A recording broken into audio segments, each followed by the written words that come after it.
नमस्कार, चंडीगढ़ से आपका स्वागत है। मैं हूं आरजू। आइए सबसे पहले नजर डालते हैं कुछ अहम खबरों पर। प्रधानमंत्री ने अगले कुछ सप्ताहों में देश के पास कोरोना महामारी से बचाव के लिए टीका उपलब्ध होने की आशा व्यक्त।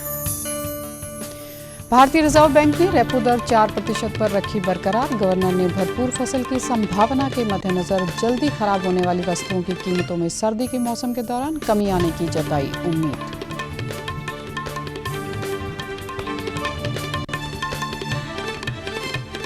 और पंचकुला समेत हरियाणा की विभिन्न निकाय संस्थाओं के चुनाव होंगे 27 दिसंबर को। अधिसूचना आज जारी। अब समाचार विस्तार से। प्रधानमंत्री नरेंद्र मोदी ने आशा व्यक्त की है कि कोरोना वायरस की वैक्सीन आने वाले कुछ सप्ताह में आ जाएगी। आज कोविड-19 बीमारी के लिए विचार विमर्श करने के लिए बुलाई गई सर्वदलीय बैठक को संबोधित करते हुए उन्होंने कहा कि देश में 8 तरह की वैक्सीन पर काम चल रहा है और दुनिया कम कीमत वाली और प्रभावशाली वैक्सीन के विकास के लिए भारत की ओर देख रही है।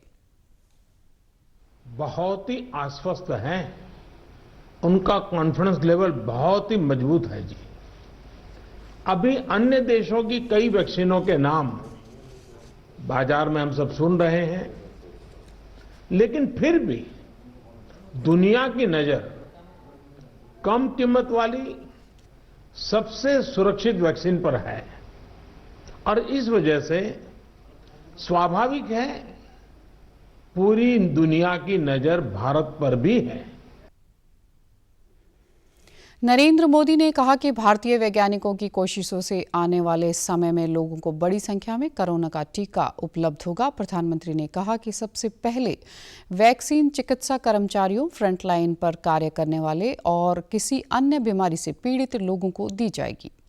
उन्होंने कहा कि भारत में टीकाकरण के लिए आवश्यक नेटवर्क उपलब्ध और कोल्ड स्टोरेज सुविधाएं भी मौजूद हैं। टीकाकरण के लिए दुनिया का बहुत बड़ा और भी नेटवर्क भी मौजूद है। इसका पूरा लाभ उठाया जाएगा। जो कुछ अतिरिक्त कोल्ड चेन इक्विपमेंट, अन्य लॉजिस्टिक की जरूरत पड़ेगी, राज्य सरकारों की मदद से उसका भी आकलन हो रहा है। नरेंद्र मोदी ने कहा कि राज्य सरकारों के सुझाव पर टीकाकरण का कार्यक्रम तैयार किया जा रहा है। उन्होंने टीकाकरण कार्यक्रम में लोगों को सहयोग करने की भी अपील की और टीकाकरण होने तक कोविड से बचने के लिए सभी सावधानियों का पालन करने को कहा। भारतीय रिजर्व बैंक के गवर्नर शक्तिकांत दास ने कहा कि मौद्रिक नीति समिति ने बैंकों की नीतिगत दरों को 4% के स्तर पर बरकरार रखने का सर्वसम्मति से फैसला किया है। श्री दास ने कहा कि मार्जिनल स्टैंडिंग फैसिलिटी को 4.25% और रिवर्स रेपो रेट को 3.35% के स्तर पर यथावत रखा गया है। The policy repo rate unchanged at 4%. It also decided to continue with the accommodative stance of monetary policy as long as necessary, at least through the current financial year and into the next year, to revive growth on a durable basis and mitigate the impact of COVID-19, while ensuring that inflation remains within the target going forward. उन्होंने कहा कि मौद्रिक नीति समिति का विचार था कि मुद्रास्फीति की दर के फिलहाल उच्च स्तर पर बने रहने की संभावना है। हालांकि खरीफ की भरपूर फसल को देखते हुए जल्द खराब होने वाली वस्तुओं की कीमतों में सर्दी के मौसम के दौरान कमी आ सकती है। रिजर्व बैंक के गवर्नर ने कहा कि अर्थव्यवस्था में मोटे तौर पर सुधार के संकेत नहीं है, लेकिन इसके लिए लगातार नीतिगत सहायता देना जरूरी होगा। उन्होंने कहा कि 2020-21 में वास्तविक सकल घरेलू उत्पाद विकास दर ऋणात्मक स्तर पर 7.5% रहने की संभावना है। श्री दास ने कहा कि ग्रामीण मांग में सुधार से अर्थव्यवस्था और सुदृढ़ होगी, जबकि शहरी मांग ने पहले ही जोर पकड़ना शुरू कर दिया है। उन्होंने कहा कि विनिर्माण कंपनियों के कारोबारी माहौल में धीरे धीरे सुधार हो रहा है। हरियाणा की निकाय संस्थाओं के चुनाव आगामी 27 दिसंबर को होंगे और परिणाम 30 दिसंबर को घोषित किए जाएंगे। राज्य के चुनाव आयुक्त डॉक्टर दिलीप सिंह ने चंडीगढ़ में एक प्रेस वार्ता के दौरान बताया कि आज इस संबंध में अधिसूचना जारी होने से 11 दिसंबर से 16 दिसंबर तक नामांकन पत्र दाखिल किए जा सकेंगे। उन्होंने कहा कि नगर निगम अंबाला, पंचकुला और सोनीपत के सभी वार्डों के सदस्यों की सीटों तथा महापौर और नगर परिषद रेवाड़ी, नगर पालिका कमेटी सांपला, धारूहेड़ा और उकलाना के अध्यक्ष और सभी वार्डों के सदस्यों के चुनाव होंगे। उन्होंने बताया कि इसके अलावा इंद्री, भूना, राजौंद, फरीदाबाद, सिरसा के एक वार्ड के में भी उपचुनाव होगा। नॉमिनेशन जो है वो 11 से लेके 16 दिसंबर तक होंगे और उसके बाद विड्रॉल की डेट है और बाकी सभी चीज़ों को देखते हुए अंत में मैं बताना चाहूँगा कि जो पोलिंग है वो 27 दिसंबर 2020 को पोलिंग होगी और उसके बाद हमें एक दिन रखना पड़ता है अगर कोई रिपोल गलती से ना हो जाए तो उसके लिए जो काउंटिंग है वो 30 तारीख को होगी। डॉक्टर दिलीप सिंह ने बताया कि नामांकन पत्रों की जांच 17 दिसंबर को होगी और 18 दिसंबर को नामांकन वापस लिए जा सकेंगे। उसी दिन चुनाव लड़ने वाले उम्मीदवारों की सूची जारी करके उन्हें चुनाव चिन्ह आवंटित कर दिए जाएंगे। चंडीगढ़ प्रशासक के सलाहकार मनोज परिदा ने कल सेक्टर 52 तथा 56 के प्री फैब शेल्टर्स का दौरा किया। उन्होंने इस अवसर पर दोनों स्थानों के काउंसलरों से बातचीत की। परिदा की ओर से मलोआ में गए लाभार्थियों से भी संवाद किया तथा उनकी मुश्किलें सुनी। उन्होंने लोगों से बातचीत के बाद कहा कि जिन्हें फ्लैट नहीं मिला उन्हें एक मौका और दिया जाएगा। परिदा ने कहा कि रीलोकेशन सर्वे पूरा होने के बाद अंतिम सूची पर क्लेम तथा ऑब्जेक्शन मांगे जाएंगे। वह पहले से गठित कमेटी फ्लैट के लिए अन्य अपील भी स्वीकार करेगी। उन्होंने कहा कि नियमों के अनुसार अगर कोई शेल्टरवासी योग्य मिलता है तो अफोर्डेबल रेंटल हाउसिंग स्कीम के अंतर्गत उन्हें भी फ्लैट दिए जाएंगे।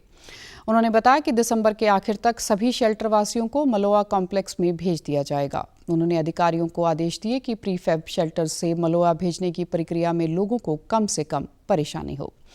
परिदा ने मलोया में 15 दिन से शिफ्ट हो चुके शेल्टरवासियों का वहां जाकर हालचाल पूछा। लोगों ने इस योजना के लिए प्रशासन का धन्यवाद किया तथा बिजली व पानी के बारे में पेश आ रही कुछ दिक्कतों के बारे में भी बताया। परिदा ने अधिकारियों से इन दिक्कतों को शीघ्र हल करने के आदेश दिए तथा लोगों से साफ सफाई का ध्यान रखने के लिए कहा। चंडीगढ़ में कल 75 कोरोना संक्रमण के नए मामले सामने आए हैं। स्वास्थ्य विभाग ने पिछले 24 घंटों के दौरान 1509 कोरोना मरीजों के संक्रमण की जांच के लिए टेस्ट किए, जिनमें से 75 की रिपोर्ट पॉजिटिव आने के बाद शहर में कोरोना के एक्टिव मामलों की संख्या 981 हो गई है। चंडीगढ़ में से कुल 284 कोरोना संक्रमितों की मृत्यु भी हो चुकी है तथा शहर में इस बीमारी से ठीक होने वाले मरीजों की संख्या 16,452 हो गई है। स्वास्थ्य विभाग शहर में इस बीमारी की रोकथाम के लिए लगातार प्रयासरत है। मोबाइल टेस्टिंग वैन द्वारा प्रतिदिन शहर के विभिन्न क्षेत्रों में जाकर कोरोना की निःशुल्क जांच की जा रही है। आज भी मोबाइल टेस्टिंग टीम द्वारा धनास की HWC resettlement colony, sector 49 railway station तथा सेक्टर 26 के पुलिस अस्पताल में कोरोना जांच का कार्य किया जा रहा है।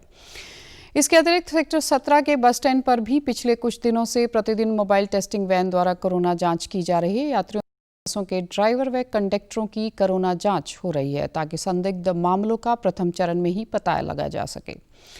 प्रशासन द्वारा कोरोना जांच के लिए कुल 1,47,467 कोरोना जांच के लिए टेस्ट किए गए, जिनमें से 1,28,934 मामलों का परिणाम नेगेटिव रहा है तथा अब तक शहर में कुल कोरोना संक्रमण के 17,717 मामले मिलने की पुष्टि हुई है।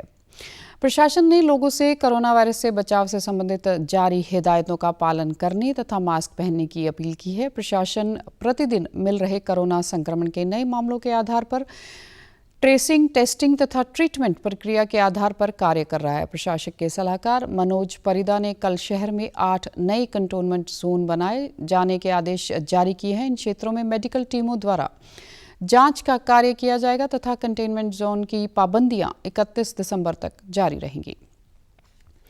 कोविड-19 के कारण लॉकडाउन के बाद रेहड़ी पटरी वालों को अपना काम फिर से शुरू करने के लिए केंद्र सरकार ने प्रधानमंत्री स्वनिधि योजना की शुरुआत की है।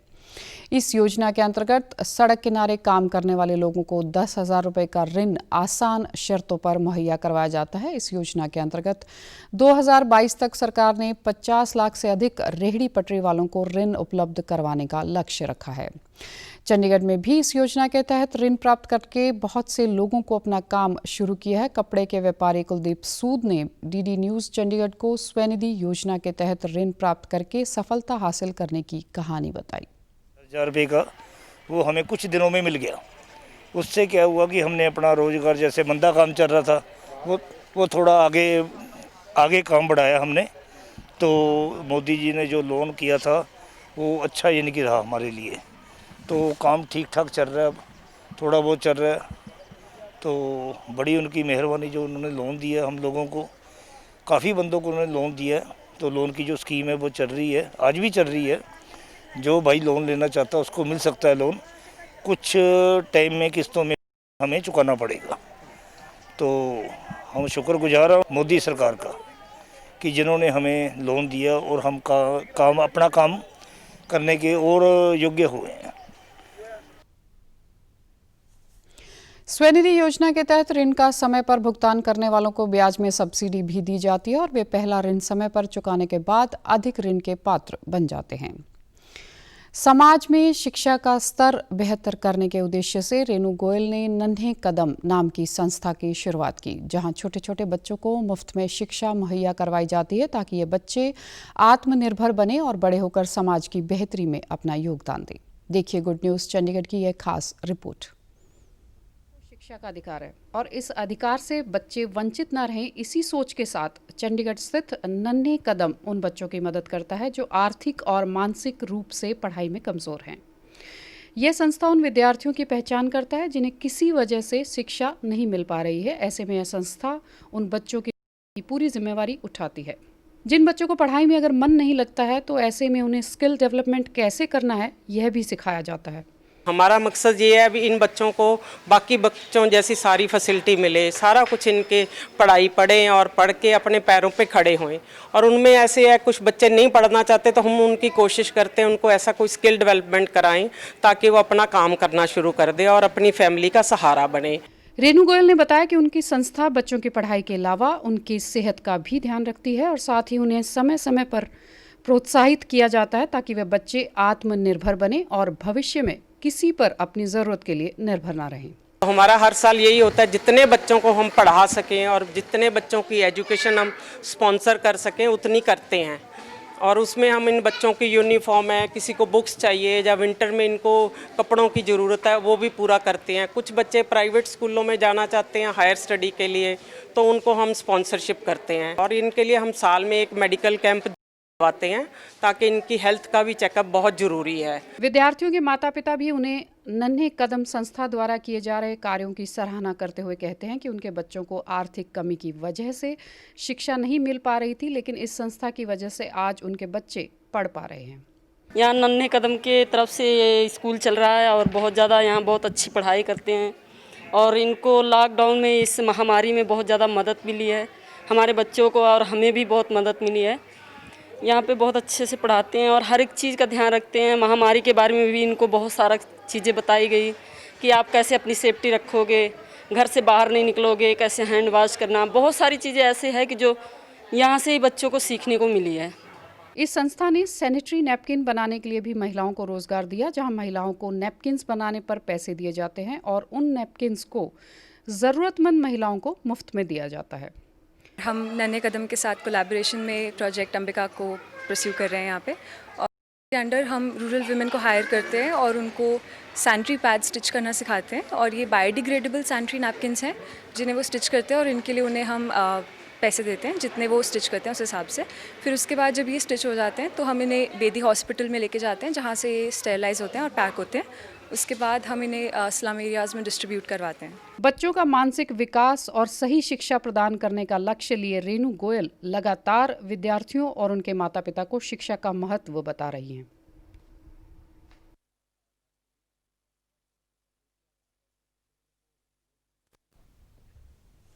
अब खबरें फटाफट। देश में कोविड से स्वस्थ होने की दर पहुंची 94.20% पर। आज मनाया जा रहा है नौसेना दिवस। कोरोना वायरस का खतरा अभी टला नहीं है, इसलिए सभी से निवेदन है कि बाहर जाने समय मास्क जरूर पहनें, सामाजिक दूरी बनाए रखें, बार बार अपने हाथ साबुन से धोएं और सैनिटाइजर का इस्तेमाल करें। वैश्विक महामारी कोविड-19 जिसका कहर संपूर्ण मानव जाति को अपनी आगोश में ले चुका है। टीका या दवाई उपलब्ध होने तक महामारी के खिलाफ मानवता की जंग जारी है। ऐसे में सबसे जरूरी है सावधानी और बचाव। फेस मास्क कोरोना से रोकथाम का सबसे प्रभावी उपाय साबित हुआ है। विश्व स्वास्थ्य संगठन और विशेषज्ञों की शोध का भी यही निष्कर्ष है कि मास्क से मुंह और नाक को अच्छी तरह ढककर कोरोना संक्रमण को कम किया जा सकता है। कोरोना संक्रमण से बचाव के लिए मास्क पहनने के साथ ही जरूरी है मास्क को सही तरीके से पहनना। बहुत से लोग मास्क से नाक और मुंह को सही तरीके से नहीं ढकते हैं, जिससे संक्रमण का खतरा बना रहता है। बिना मास्क या फेस कवर के घर से बाहर निकलने की अभी कल्पना करना भी सही नहीं है। जुड़िए डीडी न्यूज की खास मुहिम मास्क अप इंडिया के साथ।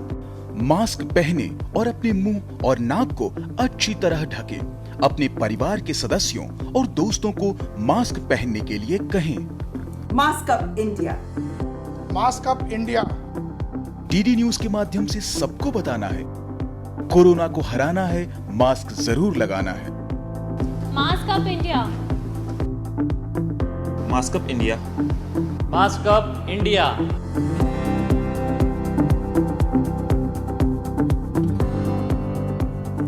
और आप हमारे समाचार YouTube channel DD news Chandigarh, Facebook DD news Chandigarh और Twitter handle DD news CHD पर भी देख सकते हैं। इसी के साथ चंडीगढ़ से समाचारों का सिलसिला समाप्त होता है। नमस्कार।